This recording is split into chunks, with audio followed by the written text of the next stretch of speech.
Welcome to the Inner Headspace podcast. I'm doing this intro after I finished talking the whole way because I wasn't sure if I was actually going to use this as an episode, but it ended up being interesting in my opinion and helpful and long enough in my opinion. So, yeah, we'll just cut right into the show and enjoy. I just feel like talking because I feel like it, and it's just me. So, I guess it's about processing emotions. I just think it's interesting when we're thinking through something, trying to process it. It's really hard to get that sinking feeling, I guess, out of the pit of your stomach. And everyone has their different methods, even distractions and stuff. What I'm noticing is like, for me, my go-to is listening to a song that like basically spells out what I'm feeling for me and puts it into words. I find that to be super, I guess, cathartic. And I was doing that and I was just listening to music and I was just thinking like, kind of want to talk about it. So, I don't know how long this is going to be. It's going to be way more like ranty.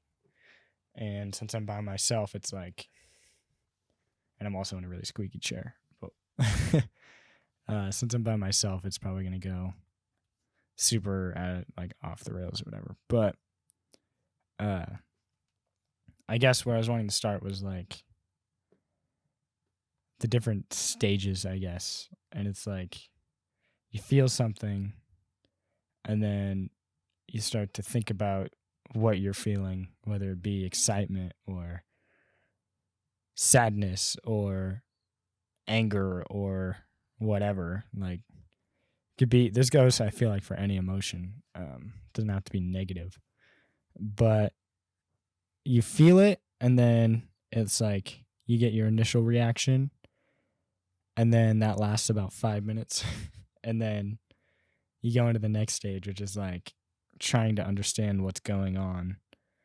And then following that is like this period of like residual emotion, I guess you could put it, where it's like whether it be anxiousness or anxiety or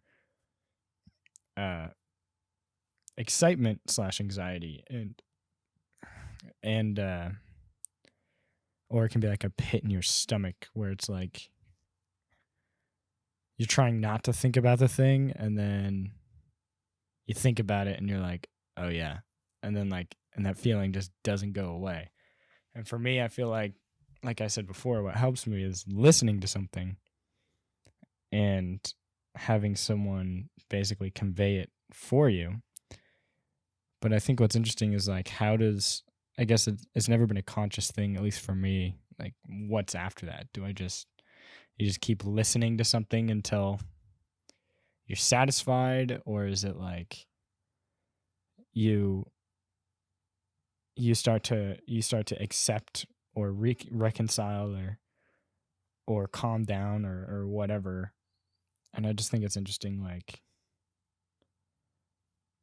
you get blasted, I guess your brain gets blasted with all of these emotions and you like are overwhelmed and you get to the point where you're like, well, I don't even know what I'm feeling because I'm feeling like 6 different things, but I'm trying to feel like I'm okay, even if you're like not fully good.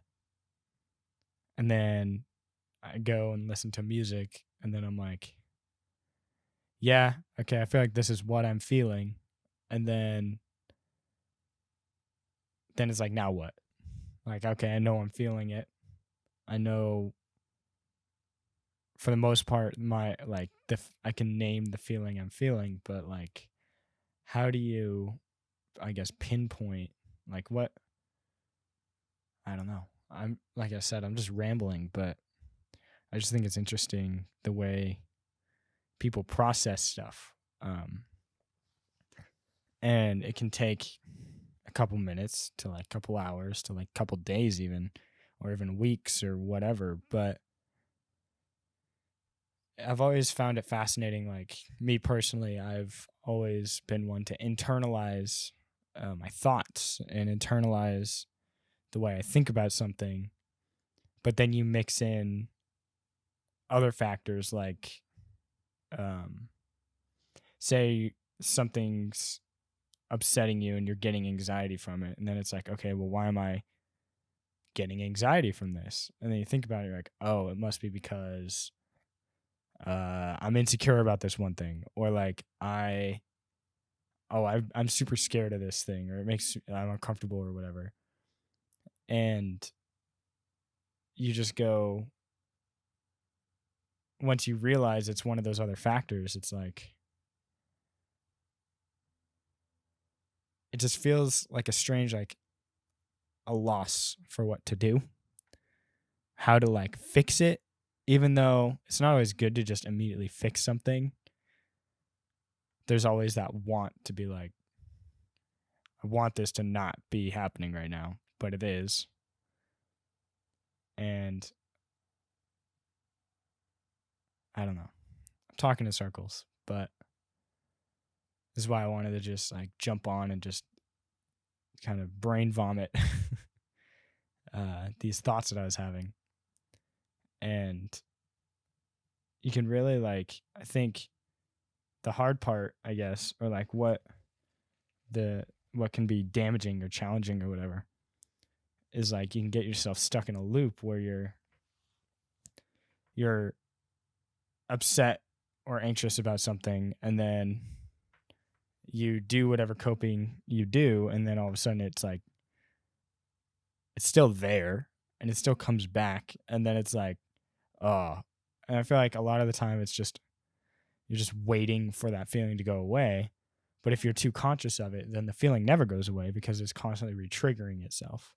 But if you distract yourself, it's gone temporarily, and then it comes back and it just starts over again. And maybe that's just anxiety and not everybody. Like it's people with more anxiety than normal. Or it could be like, I don't know if that's like a normal natural thing or if it's specific circumstances, but I just find it fascinating that like it's so easy to talk to other people about something they're doing or going through or whatever, and be like, oh, is this, and from my experience and blah blah blah, and then it's like you go and try to apply that same thing to yourself, and you're like, oh, like it works, but it doesn't, because now I'm aware of what I'm doing, and I don't know, it's fascinating because it's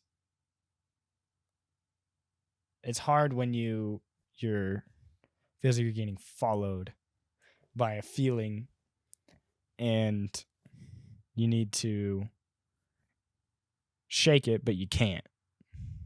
And there's nothing you can do. And it just sticks and sticks. And like it just doesn't go away. And I just find it fascinating. There's no real way to like deal with it, I don't think. Well, there likely is. Obviously there's therapy and stuff like that. I'm saying like it's hard as far as like there's no one bandage fix for everything or something like that. Like it's there, and that's all there is to it. And it's just interesting.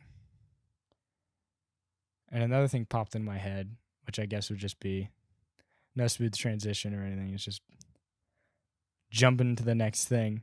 I think it kind of goes in hand with like, I guess, what would you call that?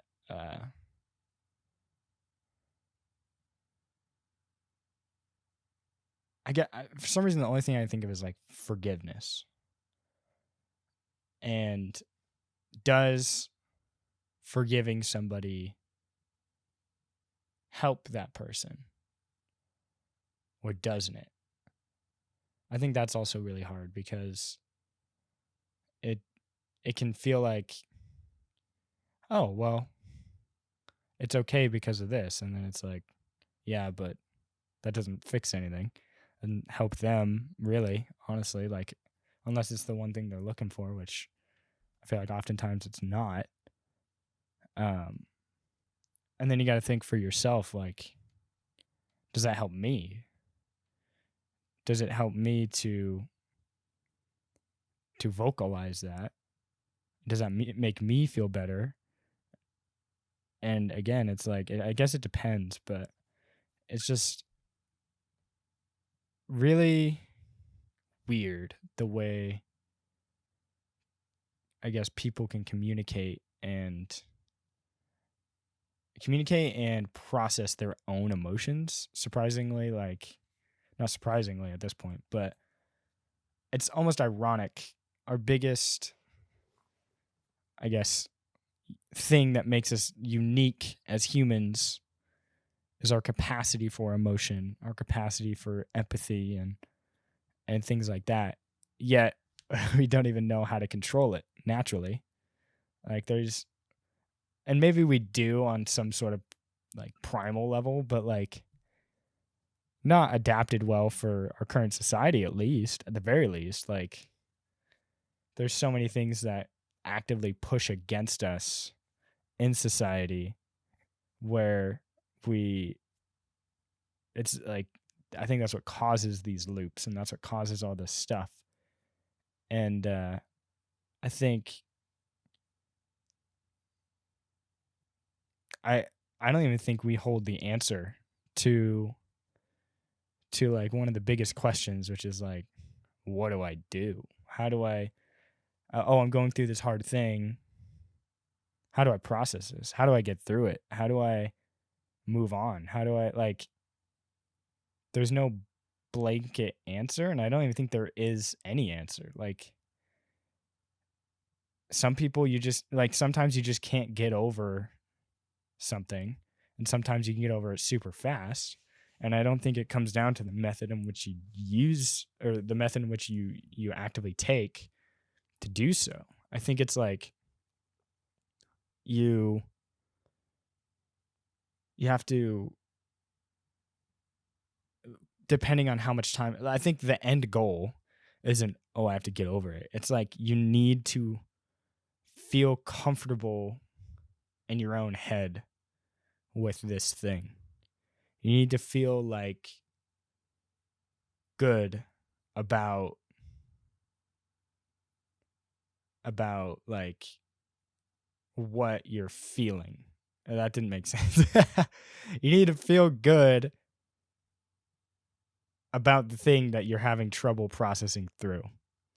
And even just saying words and just talking about it, I feel like is a very underrated method to handle things. And it's a very powerful way to help put into words, quite literally, how you're feeling. And if you don't have somebody to talk to, or something like that, like, it can still help, I guess, to write it down and read it, or just say things out loud, or into a recording, I guess, like this, like on your phone or something.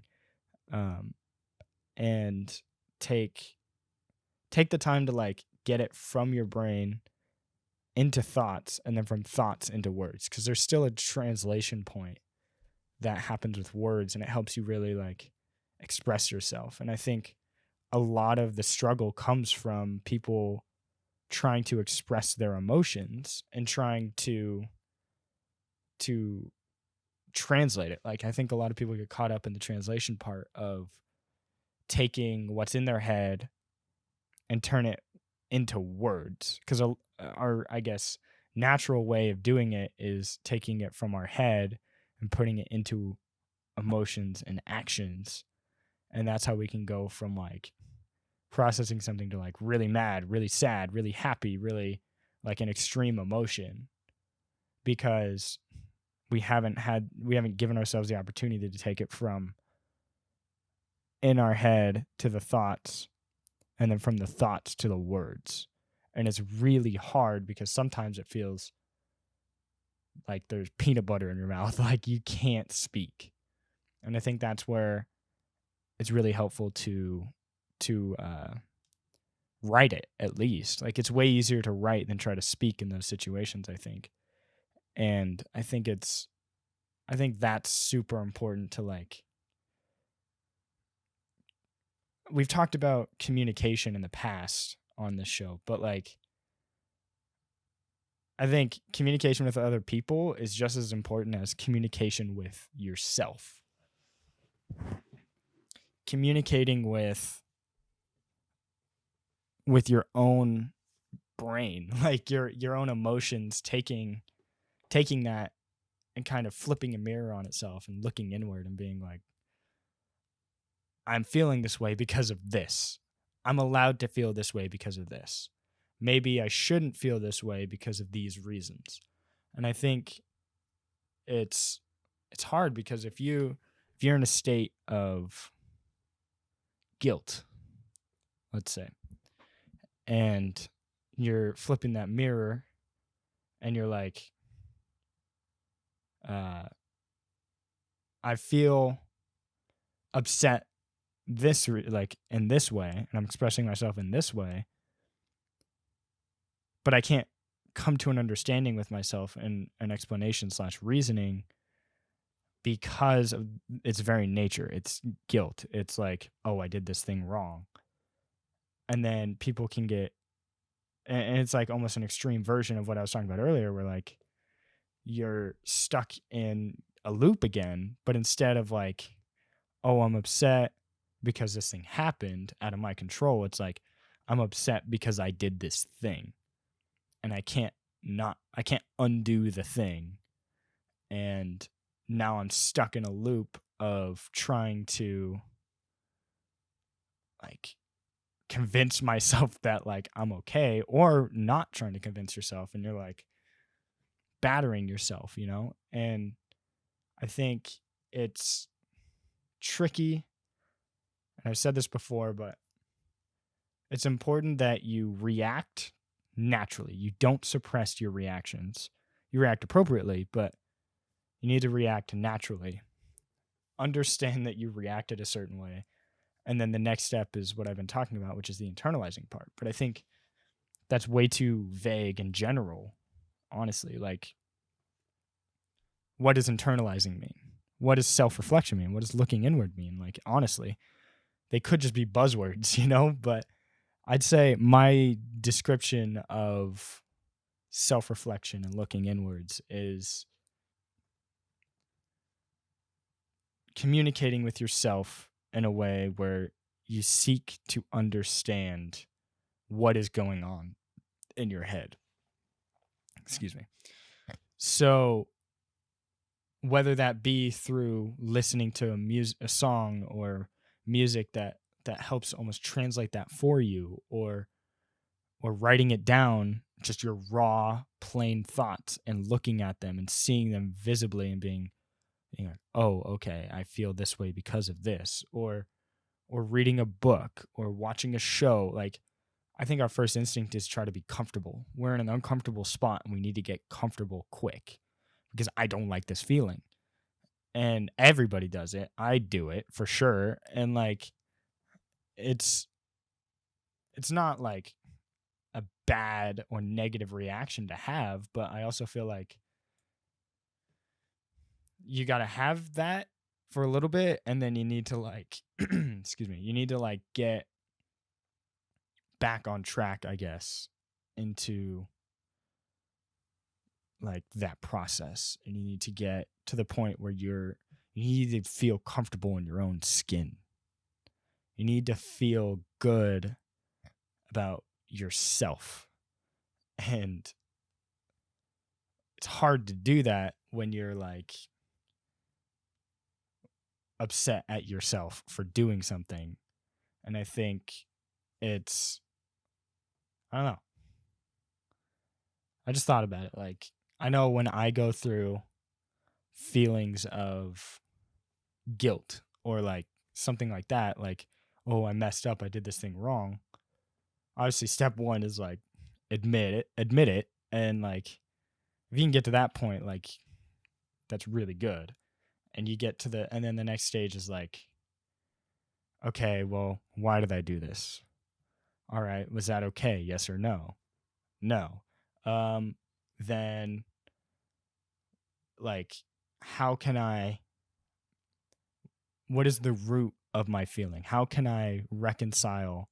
How can I take this thing inside of me and like try to regain my own emotional control back with it without ignoring it?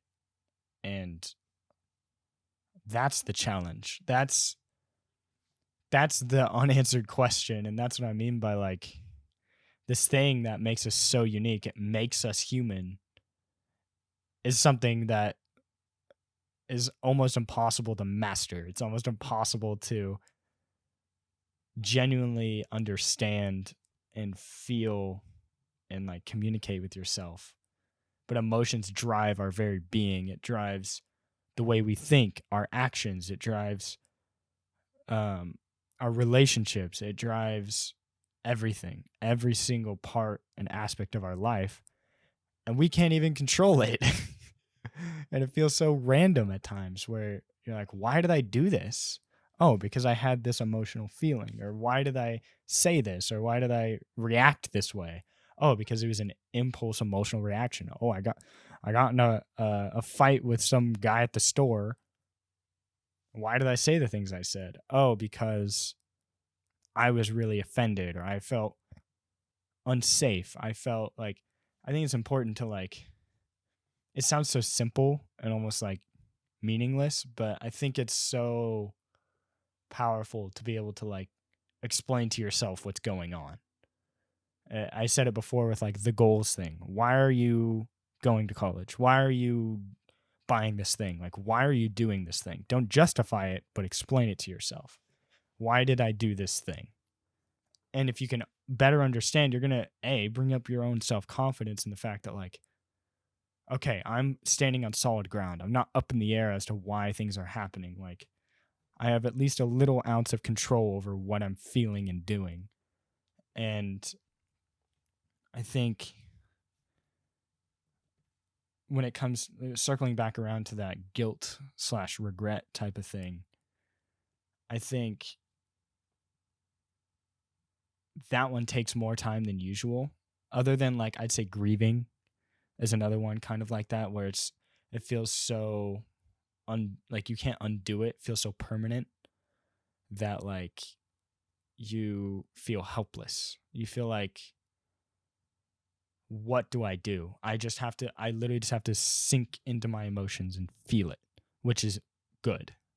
I'm not saying that's not good, but I'm saying, how can you take that and work with it? How can you take that and go and push yourself to do what you need to do to, like I said, get to that point where you feel comfortable with yourself again, or comfortable in the world again, you know?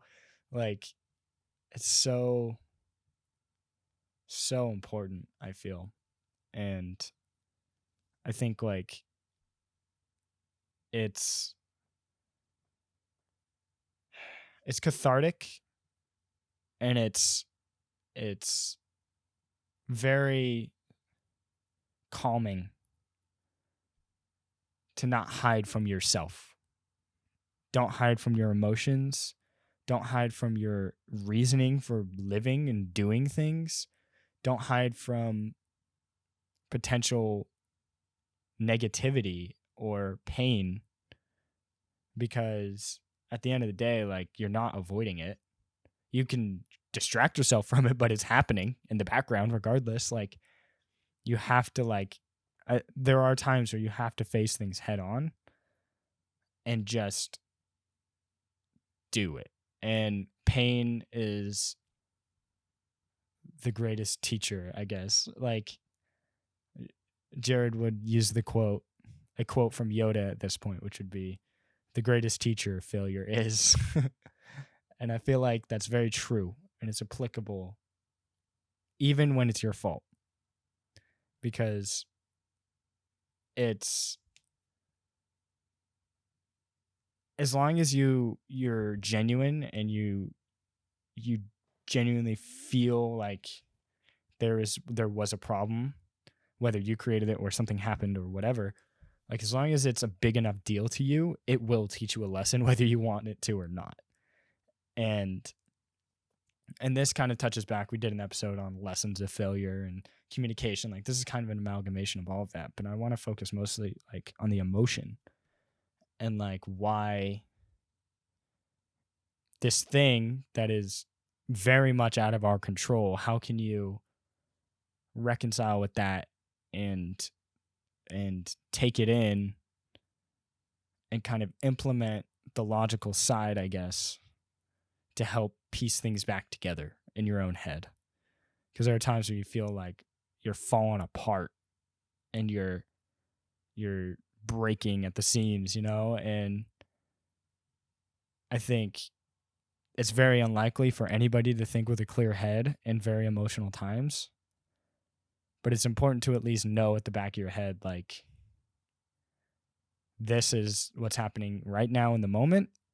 That does not mean it's happening all the time, like, permanently, Everybody gets over their hardships as long as they put their mind to it and they believe that they can, and they believe in themselves that they can do what they need to do to get themselves back on their feet. And I guess that's the other unique aspect of human nature, is our will to live. Humans can survive ridiculous feats and extreme hardship and trauma purely because they want to live.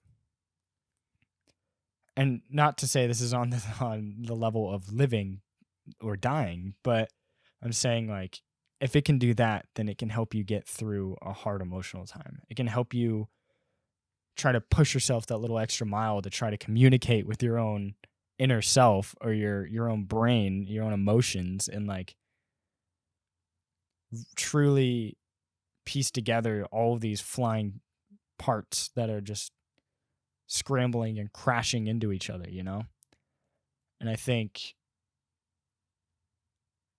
I said earlier, I brought up forgiveness, and now I feel like it's more relevant to talk about. But forgiveness is the second half. It's the second half to the guilt thing. And I'm not talking about forgiveness from other people at this point. I'm talking about forgiving yourself. Because like I said about failure, you fail. That has a profound effect on our human brains. Failure, especially when a lot of our society is conditioned to punish failure. And there has to be consequences to failure and lapses and faults. And while there are times where it calls for that, I also feel like that's damaging to someone's ability to forgive themselves. And that's when you truly release it, is when you forgive yourself for anything you feel, that such as guilt. And I think that's the question. It's easier to help navigate something when you have a destination. And I think at the end of the day, the destination is, how can I forgive myself and not seek that out from other people?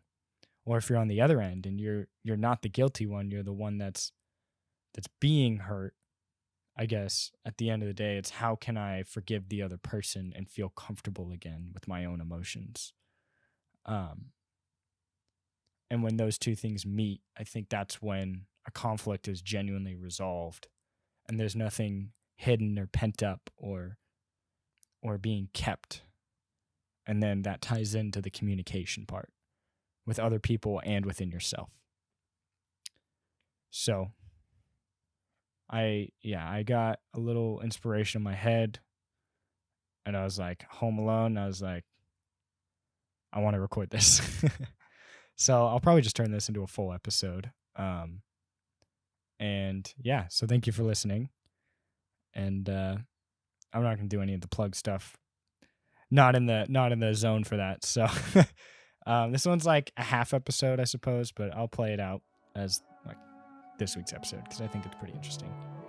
And Jared and I aren't able to like meet up this week, so I thought I'd hop on and just talk about stuff. So thank you for watching, and bye-bye.